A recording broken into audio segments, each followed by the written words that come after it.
Today I am here at Burton Constable in Yorkshire. As you can see, it's a glorious Elizabethan house. And I'll be visiting the family who still live in part of the house, but also viewing the highlights of their very extensive collection.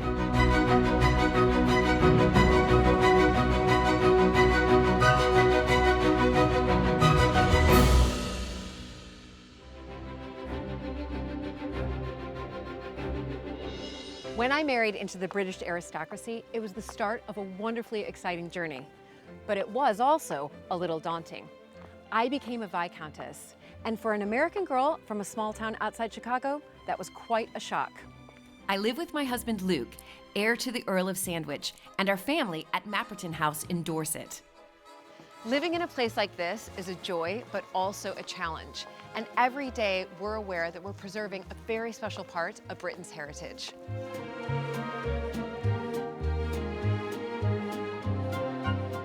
Mapperton has opened up an extraordinary new world for me, and I can't wait to share it with you all.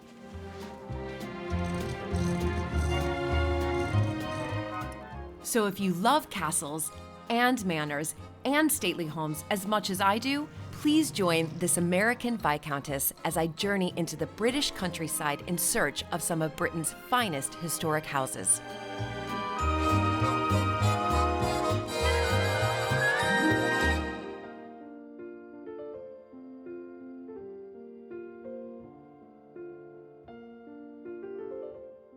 Thank you so much for joining me here in the drawing room at Mapperton.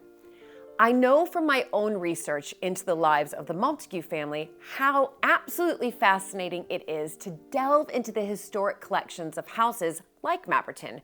You can literally spend hours on a wonderfully exciting journey of discovery.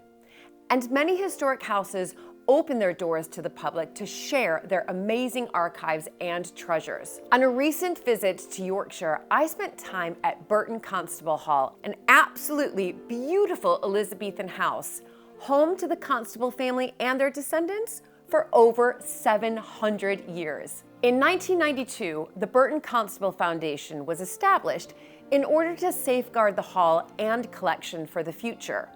And now the foundation, with the family, work to preserve and share the wonders of Burton Constable with the public. In the Great Hall, I met up with curator Philippa Wood to find out more about Burton Constable's past.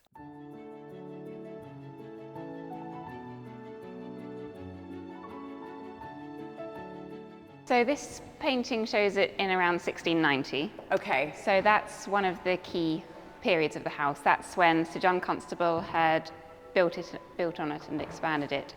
The earliest part of the hall was actually a tower, the North Tower, just there. Okay. And that's actually from the 13th century. Ah. But as the family gained power, they decided they needed a bigger house. So they just sort of expanded it as they went through.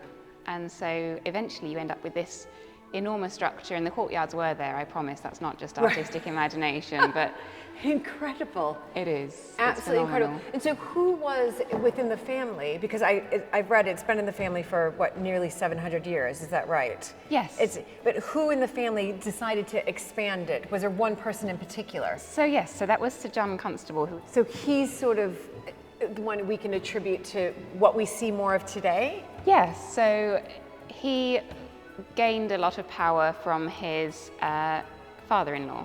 Okay. And he became the Seigneur of Holderness, and he had all of this wealth and status in the county, and that's when he decided to really create this grand mansion for his family to live in and move here from nearby Howsham, where his family used to live. Okay, fantastic.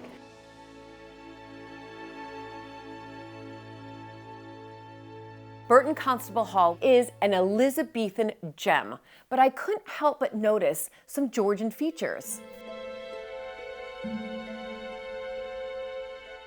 The Georgian side of things is from William, who inherited in the mid-1700s. Okay.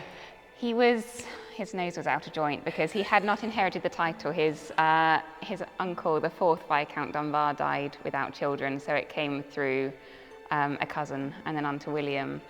And so this, we think, was sort of William in a sense saying that he was still powerful and wealthy even though his family lost the title. So he completely redid the entire parkland, the entire house in more of a Georgian style. Right. Hence you get that door you just walked in, which used to be in the next door room, but it was moved to the centre to create Georgian symmetry. Right. Believe it or not, the entire house was painted sort of an ochre white colour. No. Yes. So William really did create an awful lot of changes to this house. Yes, incredible. And those changes, what we're seeing today, have stayed then throughout, after the Georgian period, throughout sort of the 19th century. There haven't been too many other changes. Not too many big structural changes. When the Victorians came in, everything was gilded. Everything was bright and repainted and reupholstered, and everything was wonderful. And we get a lot of ball furniture from that period, but a lot of the Georgian stuff does remain. Right. And to be honest, a lot of the Victorian gilding has since disappeared under further repaintings. Apparently at some point it became seen as unfashionable. Yes. But you will see when we go into the next room that we've still got some very bright colours courtesy of the 1970s family, some of whom I believe you're going to be meeting the family of today. Yes.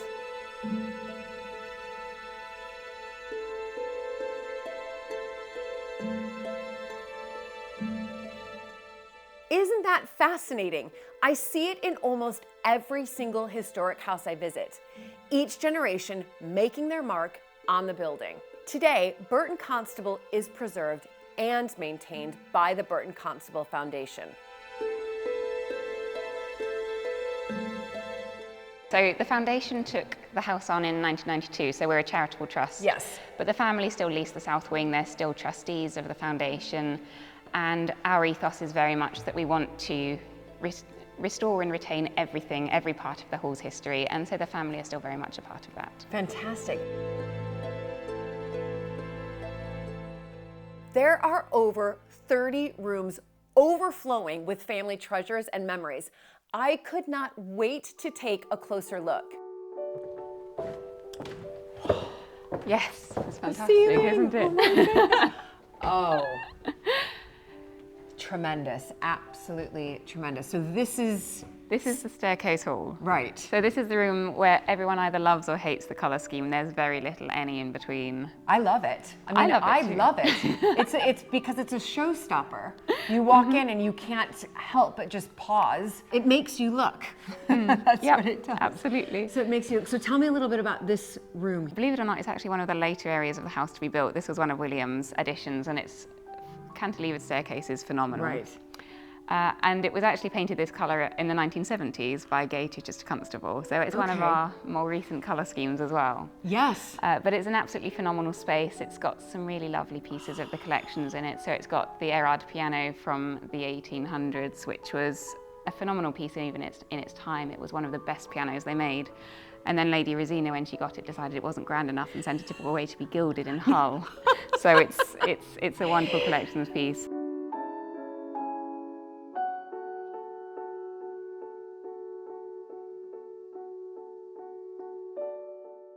And absolutely stunning paintings, and look at the gilt frames. It is very Yes, gilded. absolutely. And that's why I think I love this sort of, bright lemon sunshine color. Yes, I know. I mean, it sets the room off beautifully, doesn't it? It does Although, make me smile. I agree. Of course, in the 19th century, all of the banisters were gilded. Were they? Yes, the cornices were gilded. Everything. They brought in Binks from Hull and just decorated everything. So it would have been you can imagine how colourful it would have been. Yes. I mean, with the sofas in here, it still has this, in one sense, a sense of a comfortable place to sit down. And that's something that the foundation really works on, is to try and make this place feel like home, which is why we're so glad that the family are still very much involved in the work that we do. Yeah, it's fantastic. Absolutely fantastic. Brilliant. Well, I'm glad you kept the color. It does. It makes me smile when I come in here. So where are we heading to next then? So we're going up the main stairs, and we're going to go to the long gallery, which is much more Elizabethan appearance, even though, like the rest of the house, it was hugely renovated in the 18th and 19th centuries. That was absolutely exquisite. And the long gallery. Yes? Yes. Oh my goodness. Unmistakably, isn't it?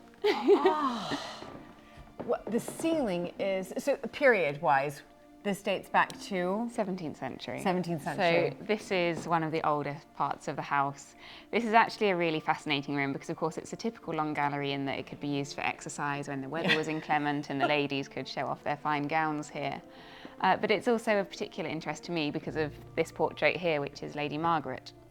And she was a famed recusant. She was always in trouble with the Queen for hiding priests and not giving up her Catholic faith. Right. So much so that eventually her son had to write a document telling her where she could and couldn't go in the house because he wanted to save the rest of the family from getting in trouble should the worst come to pass. So we know that Lady Margaret was given permission to walk up and down the long gallery, which always makes me particularly fond of this room, even when you take away how beautiful it is and the spectacular frieze at the top. Yeah, the frieze is spectacular, but can I just ask, when was the frieze installed here? That would have been done in the 19th century when this room was very much in use. So this bay here used to be used as a theatre, which is why we've now got some of the theatre costumes and some of their theatre flats in here, just to sort of set the scene. Yes. And then as we go on further down, there's another big bay that would have been used for music. So you'd have had a piano there and a harp and various other musical instruments. So this has always been in use, right from the Tudor period, right up until the 19th century. It would have been where people gathered. It would have been a real social place, a place for, first of all, exercise and then music and entertainment. Yes. So it would have been really a phenomenal place. Oh, and we do have a chair that was used by Her late Majesty Queen Victoria.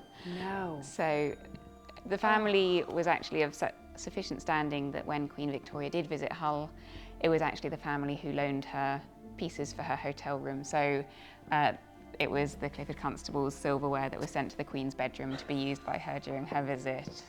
There are newspaper reports that say that she was going to come here on a hot air balloon, but I'm not sure how realistic that was. Right. Well, you know, it's always a good story to tell. That's what I always think. When you have these wonderful historic houses, it's about how many stories that you can tell and, you know, whether or not they're true or not. Yes, absolutely. Do you know what is extraordinary about this room, though, as you said, it was, you just said that it was a very much used room right on, through, even to today. If you think about it, it's being used because there's visitors coming through, which is wonderful, and learning about, of course, the history of Burton Constable. But I think as the American in me, anytime I see long galleries, I almost can't believe that it was used for exercise. But that's what, going up and down, especially here in England when the weather many times isn't fantastic. Yes, I believe it's 22 times up and down equals a mile. So it has been counted. Oh, really? Yes. 22 times up and down equals a mile. Oh, I should challenge myself. Have you done that before, Philippa? Have you? No, but I know the guides sometimes do if they're in here and it's a very quiet day. The volunteers will do that go just for their times. steps.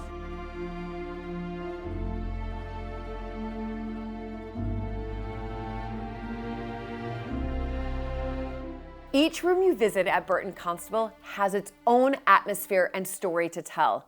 In the 18th century, William Constable's passion for collecting resulted in an amazing cabinet of curiosities.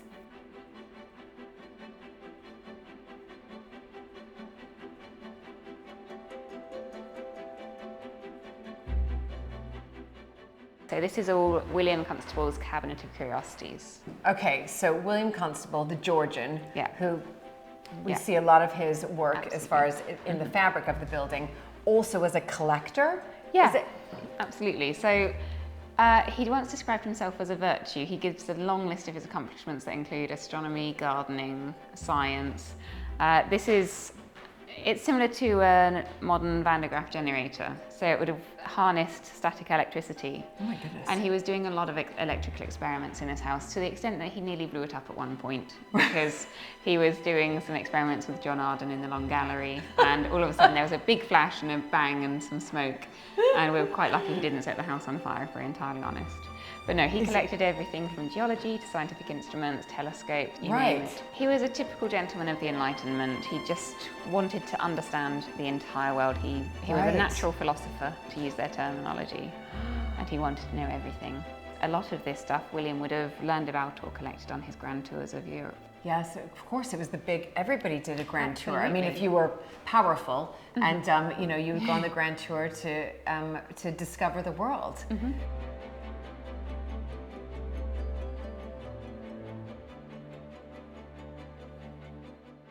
Historic houses are full of surprises, but I couldn't quite believe it when Philippa showed me one of the highlights of the collection: the skeleton of a 58-foot sperm whale. So we affectionately know this whale as Constable Moby. It is, amazing enough, the only real-life whale that appears in the book Moby Dick, in as much as it was stranded on the seashore not far from here in 1825. Right. Sir Clifford Constable decided to rescue it. About 10 years later, he finally got around to doing something with it and put it on iron mountings in the parkland, and you can still see the iron mountings leaning against the wall today. Right. It was a sensation. You got Victorian tourists coming from all over the place. You got scientists such as a gentleman called Beale, who wrote a book on whales, and he described it in intricate detail. We think he was a bit inventive with some of the facts, in that he described the ribs opening and closing like a fan, and we've no idea how they would have managed to do that. No. But either way, it came to the attention of Herman Melville, and he actually pretty much copied and pasted this, so much for plagiarism, into Moby Dick. So we have the only whale that's mentioned in Moby Dick that actually existed in real life. So it's in here now, and are people coming to see this maybe as much as they did during the Victorian era, or do you want to do something with it? Because now it's obviously been taken away and it's here housed and stored, but for the public to see as well. So we're really hoping that at some point in the not too distant future we'll get some money to make this room a better display room for it, and we will actually remount it on an on a metal structure, so that it looks once again like it's like kind of swimming in the sea. Yes. Well, that would be fantastic. I mean, it's absolutely extraordinary, though. I mean, I've definitely never seen a whale skeleton before, much less the one from Moby Dick.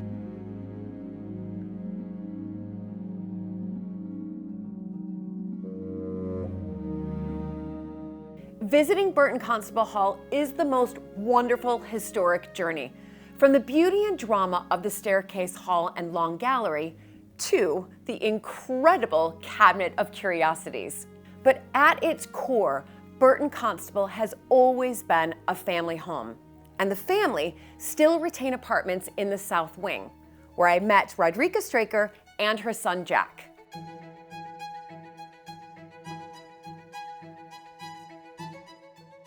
I'm in the private part of the house. I feel very honored right now, so thank you very much. And it feels very much like the private part, the home. And it is a bit of a contrast from sort of coming from the long gallery, if you like, into here. But this was the entire house. Burton Constable was your home when you were growing up, is that right? It was. This was, to be fair, this was always the private side of the house, because when you have, as you know, a house open to the public, you have to have a little bit of you time and family privacy. And this was always the private side. And this room was the converted kitchens when my grandfather moved back here. They were, the house was requisitioned during the Second World War by the army, and the family moved out in the 20s due to not being able to keep it up. Family moved out to a smaller house for about 25, 30 years, and then back in the 50s, my grandfather moved back in and converted this wing for himself and his wife and my father's parents, and this was the kitchens, but it's a really lovely family home. Yeah, it really is. The sort of back part of it, and we're really lucky. Actually, to have had that privacy. When I was growing up, we were open to the public all the time, and it's all I can ever remember. And this was the proper retreat. You could run back in when you were scared by something or just overwhelmed by the amount of people who came for big occasions at weekends, when there was always a function on. Right, always. There were always people here milling about. And that, of course, was caused by, after the Second World War, many of these homes, as you just mentioned, Burton Constable, same situation, was requisitioned. They come back to these homes, these historic house homeowners, they're in such a state, but also they've lost their staff, they have death duties, they have taxes. And that's when we really start to see this decline of the country house, these historic houses, because the owners, and I suspect your father was the same way, they had to start thinking, oh my goodness, how am I going to repair the roof or restore the painting or the piece of furniture that's been in the family and needs to be preserved? These historic house homeowners started to open up their house to the public. And is that what your father he felt he had to do? Very much so. I mean, he inherited here in 1963, my grandfather died, and my grandfather had come from a sort of the typical Edwardian-born, been through many wars, thought about nothing else. Everything else was trivial compared to the life and death existence that they'd lived. And when the family moved back, I mean, Burton Constable had been neglected effectively, much loved but neglected through not being able to afford to do anything with it. And also, as you say, there was no workforce, nobody was around. Death duties, double death duties in some cases, had been neglected for about 50 years. And it had really deteriorated. So in 1963, when my father inherited, and my mother and he had been married about 6 months, Oh my goodness. They tried to offer it to the National Trust, couldn't afford to take it on. It wasn't viable, as you'd call it, I suppose. Right. So they couldn't give it away. They really couldn't. And that's when they thought, that's it, we're going to have to start to be creative. So they went to see Bewley, Edward Montagu, all of the houses that are just newly opened with great ideas. Do we want to have a zoo? Do we want to have a historic car collection? Do we want to have, well, what do we want to have? We're an hour east of everywhere.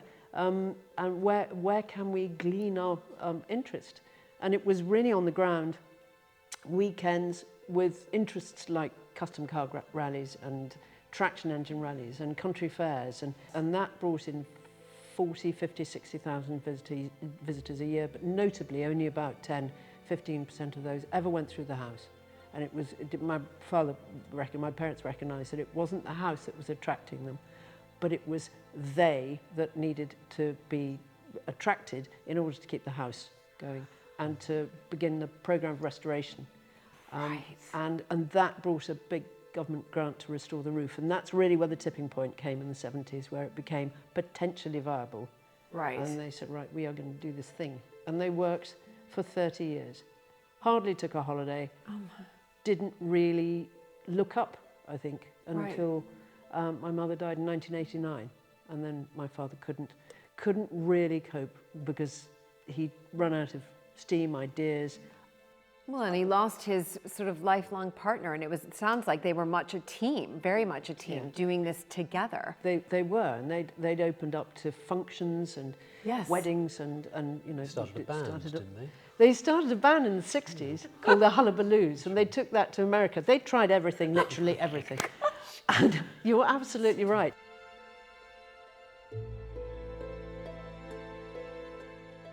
So many historic houses needed to adjust to post-war Britain, and homeowners had to be inventive, with many opening their doors to the public. Burton Constable survived by the ingenuity of Rodriguez's parents. But after the death of her mother in 1989, change became inevitable.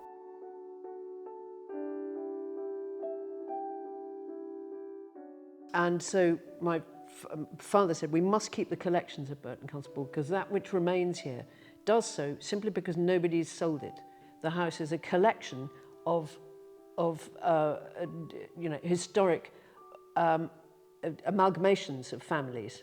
Yes. And that is fascinating in its own right, and everything that Philippa talks about is lots of generations of constables, but also whom they married, bringing in various different elements of those families, and so there's a proper story, a family genealogy story, which is evidenced by all the collections. So Dad always said, I do not want to sell the collections. This is the one thing that is telling the story, and then to keep the family in it, because they felt that that was the most important living history.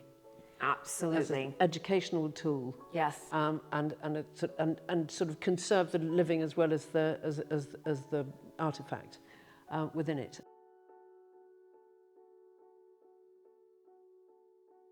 To secure Burton Constable's long-term future, in 1992, the Burton Constable Foundation was established. With this arrangement, Rodriguez's father did all that he could to ensure the long-term survival of the hall and its collection.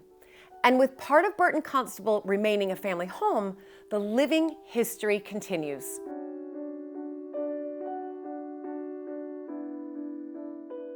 It was such a relief for my father, because then it wasn't going to be a burden, what he considered to be an Right. unachievable goal Yes. for Jack, Right. who was by then 2.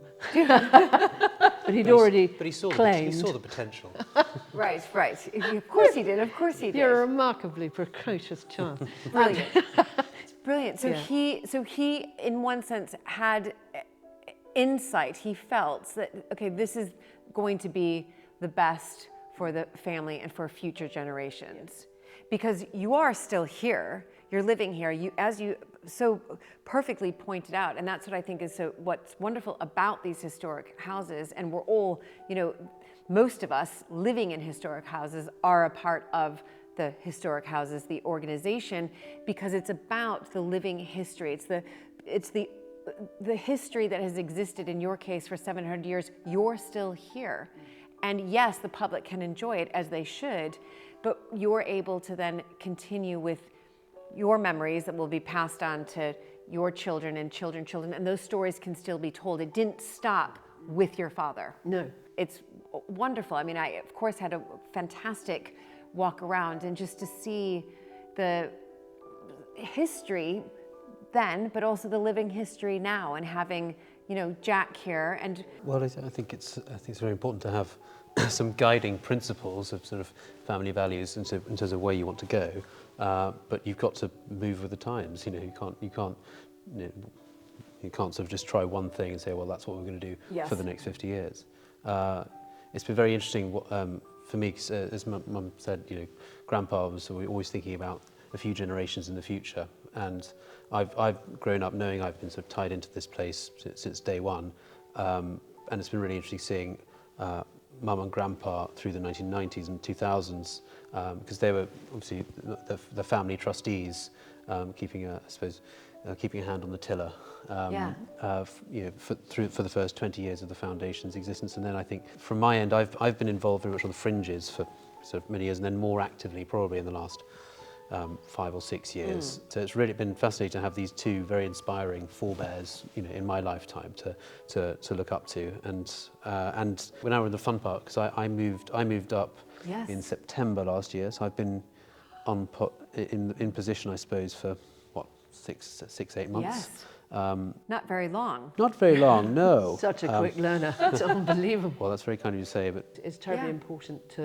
for the next generation to just segue in really quickly, but also very, very enthusiastically, because the lesson from Burton Constable or any of the other historic houses that have made it through the sort of night of hell, relatively, is never give up, and you're much better placed if you're in occupation and you're indentured. That's right. To be able to see the point of why you're doing this, and what will come if you really want it to happen. You look at the outside of these houses, you look at the inside of these houses, and you have to make a decision. Am I going to give it my all, or am I just going to sort of, occasionally just let it sit, do its thing, and when it needs to be done, something needs to be done. And I think some people are in two minds about that. I'll just sort of let it carry on and function as it is, and great. But I think the three of us can collectively say we're not in that camp to just let it just carry on and function as it is. We want it to continue for future generations, and that does mean thinking out of the box. And you're going to get some things right, you're going to get some things wrong, but hopefully you get more right than you get wrong, and so that it can carry on, and it is looking to the future. a slight side story.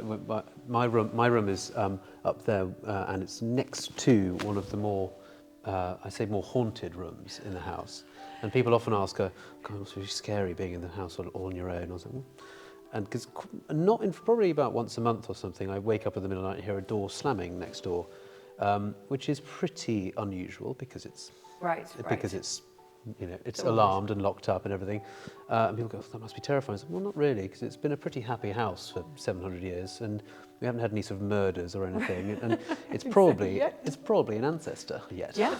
It's probably an ancestor. And I was thinking, well, rather reassuring, They're looking after you. Exactly. And the fact that they haven't haunted me means that it's not going too badly wrong so far. So no. I think it's a good canary in the mine there. Yes. So if things start getting thrown about, that's when to start worrying. But it's that I think being able to tap into that sort of long line of innovation and passion for a place is very important.